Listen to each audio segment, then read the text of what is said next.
Yes, finally mga gar, mag-harvest na tayo ng ating gapi na yellow pingo. So tara, samahan nyo ako.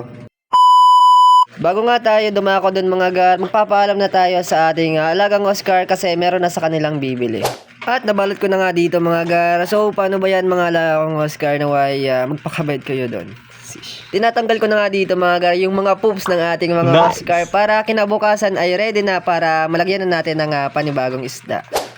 Dito nga tayo kukuha ng mga isda para ilagay doon sa pinag-alisan ng mga Oscar mga gar at para din naman yon mabakante.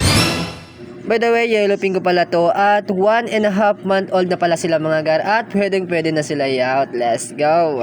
At mamimigay tayo ng isang trio ng yellow pingo sa maswerteng lucky sharer natin dyan. Kaya kung sakaling hindi ka pa naka-follow sa aking FB page, ano pang hinihintay mo gar?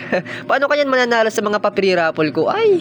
Sa mga nag-PPM dyan sa akin, kung meron pa daw akong aquatic plants, madami pa mga gar. Kaya kung gusto mo ng libreng aquatic plants, pumunta ka lang dito sa amin mga gar.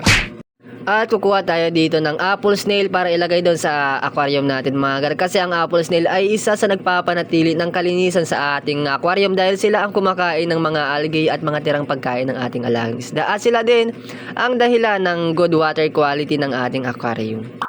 Nice! Dito nga mga gar, samahan nyo kung magbilang sa ating na-harvest na mga yellow pingo. Tara!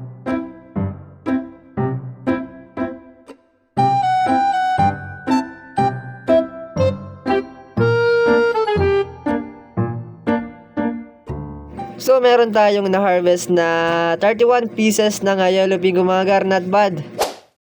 After 15 minutes nga mga gar ay papakawalan na natin ang ating mga na-harvest na yellow pingo. Sish. Wow! Nice!